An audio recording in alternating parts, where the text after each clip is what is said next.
तुम्हें कितनी बार बताया है, मेरे तैयार होने से पहले मेरा नाश्ता तैयार हो जाना चाहिए। शादी के 25 सालों बाद भी मुझे क्यों बार-बार एक ही बात बतानी पड़ती है लता? तुम्हें क्या है, तुम तो आराम से घर पे रहोगी, मुझे काम पर जाना पड़ता है। तुम हो कि हमेशा बेवकूफ़ों जैसी हरकतें करती हो। अगर तुम यह जानबूझकर करती हो तो याद रखना मुझसे बुरा कोई नहीं है। आज भी प्रशांत का पारा चढ़ा हुआ था।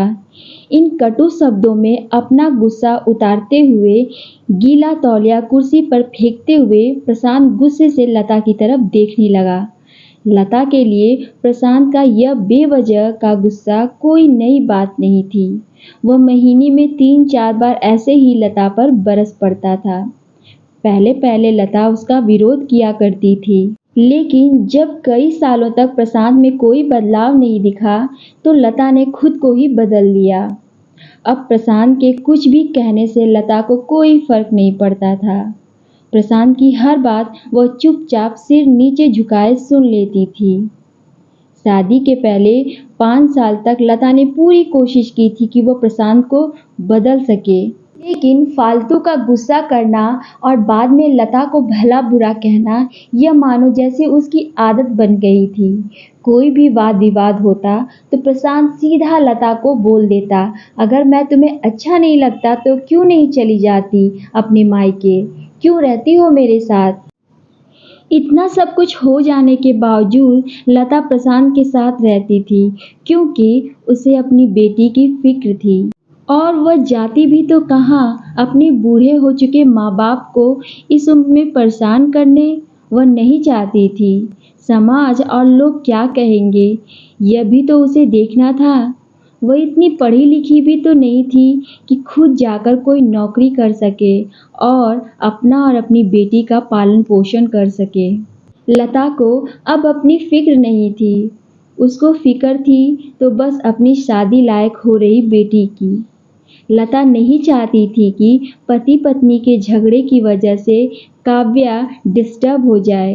काव्या की पढ़ाई पूरी हो चुकी थी, उसके लिए अब शादी के रिश्ते आने लगे थे। कई रिश्तों को तो काव्या ठुकरा चुकी थी। 2-3 महीने बाद एक अच्छा रिश्ता आया।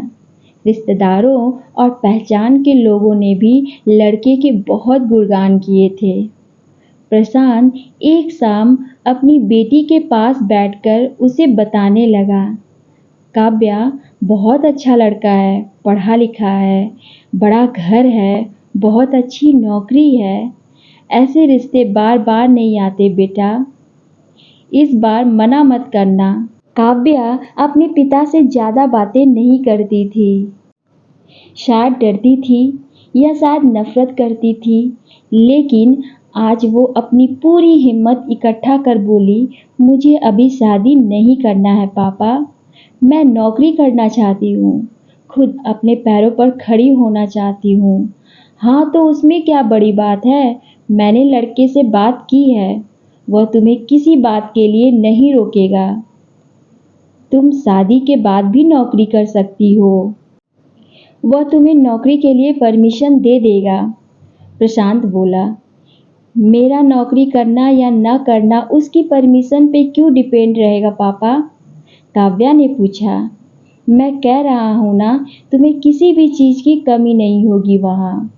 ऐसे रिश्ते बार बार नहीं आते, इसे ठुकराना मत, बहुत खुश रहोगी तुम वहाँ। प्रशांत बोला, पापा क्या मैं उतनी ही खुश रहूँगी जितनी मम्मी इस घर में खुश है? काव्या ने तंज कसते हुए कहा, आज तुम्हारी जबान कुछ ज़्यादा ही चल रही है। प्रशांत गुस्से से आंखें बड़ी करते हुए बोला, पापा मुझे शादी ही नहीं करनी है, क्योंकि शादी के बाद अगर वह लड़का आपके जैसे निकला तो मैं क्या करूँगी? मुझे आपके जैसा जीवन साथी नहीं चाहिए जो बिना बात के मुझ पर हमेशा चिल्लाए। मुझे कुछ भी अपनी पसंद का लेना हो तो 10 बार सोचना पड़े, कहीं वो नाराज़ ना हो जाए। मेरी तबीयत कैसी भी हो उसे परवाह ना हो, रोटी थोड़ी सी मोटी बन जाए तो घर सर पर उठा ले, उसकी चेक बुक ना मिले तो भी मेरा ही दोष निकाले, और हर छोटी बात पर मुझे मायके जाने के लिए कहे। काव्या ने अपना दिल खाली करते हुए पापा से सब कह दिया। प्रशांत का गुस्सा 7वें आसमान पर था, लेकिन उसके मुंह से एक भी शब्द नहीं फूट रहा था। वो काव्या की बातें सुन रहा था। काव्या उतना ही बोलकर चुप नहीं हुई। आज पहली बार वो अपने पापा के सामने इतना कुछ बोल रही थी। पापा, आपने माँ के साथ हमेशा गलत व्यवहार किया है। आप अपने ऑफिस का गुस्सा बिना सोचे समझे माँ पर उतार देते हैं। कभी इस बात की परवाह भी नहीं करते हैं कि उन्हें कैसा लगता होगा। आपकी बातें सुन सुन माँ ने अपना स्वाभिमान खो दिया है। प्रशांत आज पहली बार अपने किए बर्तावों को महसूस कर पा रहा था। वह इतना ही बोल पाया, जो तुम्हारा मन है वो करो, मैं तो इतना बुरा हूं ना। काव्या ने प्रशांत का हाथ पकड़ा और बोली, पापा, मुझे सिर्फ एक सवाल का जवाब दे दो। क्या आप चाहोगे कि मेरा पति आपके जैसा हो? अगर आपका जवाब हाँ है तो कर दीजिए मेरा रिश्ता आज ही, और ना है तो मुझे आत्मनिर्भर बनने दीजिए। प्रशांत कुछ भी ना बोल पाया और वहां से चुपचाप बाहर चला गया। आज उसे लता के सामने जाने में शर्म आ रही थी। चलते चलते उसकी आंखों से आंसू बह रहे थे। प्रशांत ने आज से अपने आप को बदलने का निश्चय किया। अगले दिन से लता ने अपने पति में काफी बदलाव देखे। वह सोचने लगी कि जो हिम्मत काव्या ने दिखाई है, वह हिम्मत अगर मैं पहले ही दिखा देती तो शायद आज परिस्थिति कुछ और ही होती। अब काव्या पढ़ लिख कर अच्छी नौकरी करने लगी थी और 3 साल बाद उसके लिए एक अच्छा रिश्ता आया। और उसकी विदाई पर प्रशांत बोला, बेटा, तू हमेशा खुश रहेगी क्योंकि तेरा पति तेरे बाप जैसा नहीं है। प्रशांत की यह बात सुनकर लता और काव्या की आंखों से आंसू बहने लगे।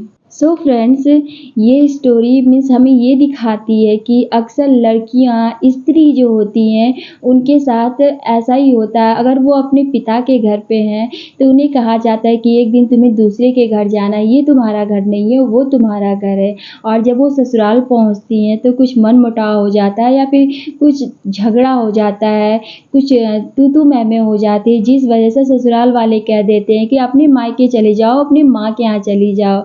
इस तरह से न जो लड़की न अपने मायके की रहती है, न ही ससुराल की रहती है, तो पर उसका घर कहाँ है, और वो अपना घर मीन्स अपने आप को बहुत ही अकेला फील करने लगती है। और मैं ये नहीं कहूँगी कि ये सबके साथ होता है, सबके साथ ऐसा नहीं होता है, क्योंकि एक पारिवारिक कल्चर भी होता है जिसमें अगर माँ बाप अपनी बेटी को सब कुछ, किसी किसी घर में माँ बाप अपनी बेटी को सब कुछ मानते हैं। अगर उन पर कोई भी तकलीफ आती है तो वो हमेशा अपनी बेटी को बचाने के लिए, अपनी बेटी की खुशी के लिए वो चीज़ें करते हैं।